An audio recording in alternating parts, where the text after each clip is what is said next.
Magandang araw si Station. Sa aralin na ito, tatalakayin natin ang ekolohiya ng Asya. Ang tao ay isa lamang sa mga buhay na bagay sa daigdig. Maliban sa mga tao, ay mayroon pang mga hayop, halaman, at microorganismo na naninirahan sa kapaligiran. So mahalagang maunawaan na ang bawat pagkilos ng tao ay may posibleng epekto sa mga buhay at di buhay na bagay sa kapaligiran. So ang pag-aaral ng ugnayang ito sa pagitan ng mga buhay na bagay o mga biotic factors at mga di buhay na bagay o mga abiotic factors ay tinatawag na ekolohiya. So sinasabi sa pag-aaral ng mga pag-aaral ng kaugnayan ng tao sa kapaligiran, yun yung tinatawag nating ekolohiya.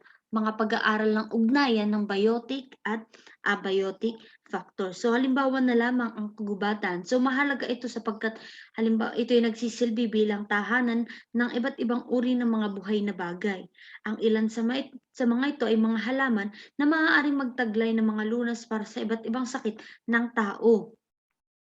Ngunit dahil sa patuloy na pagpuputol ng mga puno para sa iba't ibang pangangailangan ng tao, unti-unti nang nakakalbo ang ating kagubatan. So isa din yun sa pangunahing suliraning pangkapaligiran na kinakaharap ngayon ng ating kontinente. Sa usaping aquatic naman, so halimbawa, ay labis ding naaapektuhan ng tao sa pamamagitan ng pagtatapon ng iba't ibang o ng ilang pabrika ng kanilang mga basura sa karagatan dahil karamihan sa mga dumi na ito ay chemical na maaaring makaapekto sa mga naninirahan sa ating yamang tubig.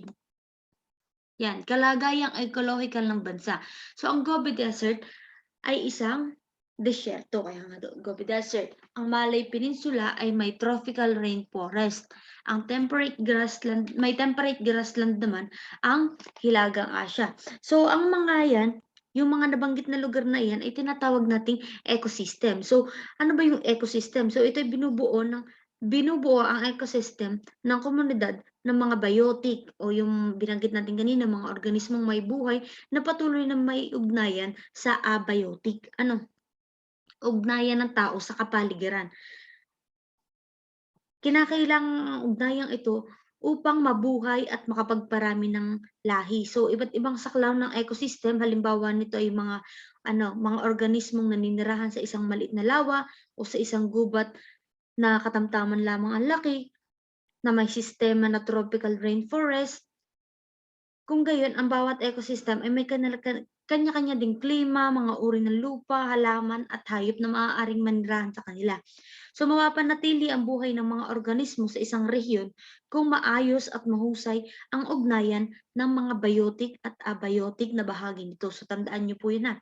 Mapapanatili ang buhay ng mga organismo sa isang rehiyon kung maayos at mahusay ang ugnayan ng biotic at abiotic. So kaya nga siya pinag-aaralan, tawag dito sa pag-aaral na yun is yung ekolohiya. Sa kasalukuyan, yan, kakaunti na lamang ang mga natural na ecosystem sa daigdig dahil na rin siguro sa iba't ibang gawaing ekonomiko ng mga tao. So dahil dito, marami sa mga ecosystem ng daigdig ang nahaharap sa matinding panganib at nangangailangan ng proteksyon. Okay, so tinalakay natin yan doon sa ating nakaraang lesson.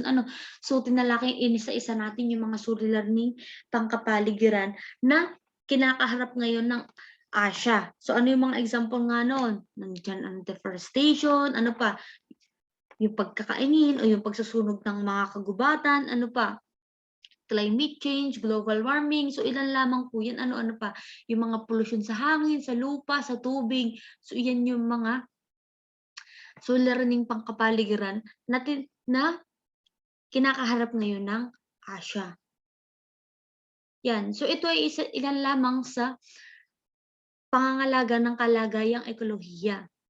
So una, tumataas na ang kamalayan ng mga Asyano hinggil sa pangangalaga ng kapaligiran dahil may mga bansa na nagpapatupad ng mga patakaran para sa pangangalaga sa kapaligiran. So bawat bansa naman siguro ay mayroong iba't ibang batas na kung saan ito ay nagpapatupad o nagsasabi o naglalahat ng pangangalaga sa kapaligiran. May mga bansa rin na naglalaan ng mga protected areas. Ang mga endangered species ay hanga rin pangalagaan ng mga convention on international trade in endangered species of wide Fauna and Floral at United Nations Conference on Environment and Development na naglalabas ng mga pandaigdigang kasunduan para pangalagaan ng mga biological diversity ng mundo. May mga organisasyon din na aktibo sa konserbasyon ng mga kalikasan gaya na lamang ng organisasyon na ito, yung World Wildlife Fund and Greenpeace. So nabuo din ng United Nations noong 1982 ang World Character for Nature na kumikilala sa kahalagahang magbigay ng proteksyon sa ating mga likas na yaman. So naisa-isa na natin yan, yung mga likas na yaman mula sa pagkaubos at pagkasira. So iminungkahi nito ang mga batas na nagbibigay ng proteksyon sa mga likas na yaman. So bukod sa mga nabanggit, ano pa yung mga pwede nating gawin para mapanatili yung kagandahan ng ugnayan ng tao sa kanyang kapaligiran. So isang paraan din para makatulong sa pagsagip na halimbawa na lang ay sa kagubatan ay yung pagsali sa mga forest restoration o yung tinatawag natin mga reforestation program. Ang forest restoration o reforestation, ito ay tumutukoy dun sa paraan ng pagbabalik sa dating kalagayan ng mga kagubatan mula sa pagkasira nito. So kasama din sa proseso ng reforestation ay ang pagtatanim muli ng mga puno, ang mga pagsisiguro na ang lupang pagtatamnan ay maibabalik sa dating matabang na kalagayan. So madalas ang mga ganitong gawain ay panasisinahan ng malalaking organisasyon. So katulad ng mga nabanggit ko ng mga organisasyon noong una, sa mga usaping aquatic naman. So maaari din tayong makapag-implement ng mga pagbabantay ng pamahalaan ng mga bawat bansa upang masiguro ng pagsunod sa ng malalaking pabrika sa tamang pagtatapon ng kanilang mga dumi. So maaari ding makatulong ang bawat isa na mapangalagaan ang buhay pag sa usaping aquatic sa pamamagitan ng pag-iwas ng pagtatapon ng basura sa mga ilog o sa yamang tubig natin. Kasi 'di ba, kung mapapabayaan maaaring ianod patungo sa karagatan ang mga basurang ito at maaaring makain ng ilang hayop sa karagatan na magiging sanhi ng kanilang pagkamatay. So sa simpleng pamamaraan ng pagtatapon ng basura sa tamang basurahan ay makatutulong ang mamamayan na mabawasan ang pagdami ng kalat sa ating kapaligiran at makapagbigay ng pagkakataon na mabuhay at walang pinsala na makamit ang mga hayop o iba pang bagay na matatagpuan sa ating kapaligiran.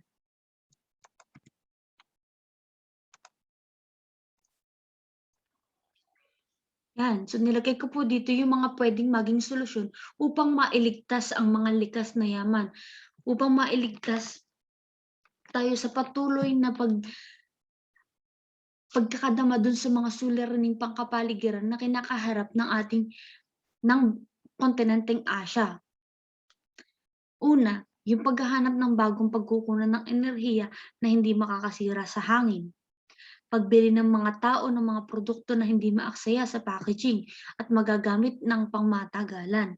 Pagpapatupad ng mga batas para sa pangangalaga ng likas na yaman, pagdami ng mga protected areas, pagbabago sa gawain ng mga negosyo na nakakasira sa kalikasan, paggamit ng mga produktong eco-friendly, pagtutulungan ng mga bansa sa pamangangalaga sa mga likas na yaman, at wastong paggamit ng likas na yaman. So yan lang po ay mga solusyon upang mabawasan yung mabilis na yung mga binanggit kong mga suliraning pangkapaligiran. Upang maiwasan natin yung suliraning pangkapaligiran. Ganyan din para mapangalagaan natin yung mga likas na yaman na ibinigay sa ating kontinente. Yan, para po dun sa ating activity. So itala ang epekto ng mga pang-araw-araw na aktibidad ng mga tao sa mga likas na yaman. So isusulat niyo po dito dun sa 1 to 5 yung mga halimbawa ng mga gawain ng tao o aktibidad ng mga tao. And then ilalagay niyo po dun sa kanang bahagi yung epekto nito sa ating likas na yaman. 6.2 naman, na may title na Very Good Ka. So magbibigay ka ng 10 positibong gawain o aktibidad sa ating likas na yaman. So gawin ito dun sa inyong mga sagutang papel. For modular, so isusulat yun to sa inyong answer sheet. And for online, of course, is gagawin nyo sa ating Google Classroom. Yan. So panuto. Ito ay sa pagtataya. So basahin mabuti mga sumusunod na pahayag. Isulat ang T kung tama at M naman kung mali ang pahayag. So yan po yung 1 to 5 nasa ating module. So, pangalawang bahagi naman ng pagtataya, tukuyin kung ang mga gawain ay nakakatulong o hindi. Nakakatulong sa pangangalaga ng likas na yaman. So lagyan ng simbolong check kung nakakatulong at X naman kung hindi nakakatulong. So yun lang ha, simbolo check or X lamang yung ilalagay nyo dun sa pangalawang parte ng ating pagtataya. And then for reflection, so paano mo mapapakita ang wasto at maingat na paggamit sa likas na yaman? Lalo na ngayong ang buong mundo ay dumaranas ng crisis sanhi ng COVID-19 pandemic. So isusulat ito sa loob ng 5 hanggang 10 pangungusap.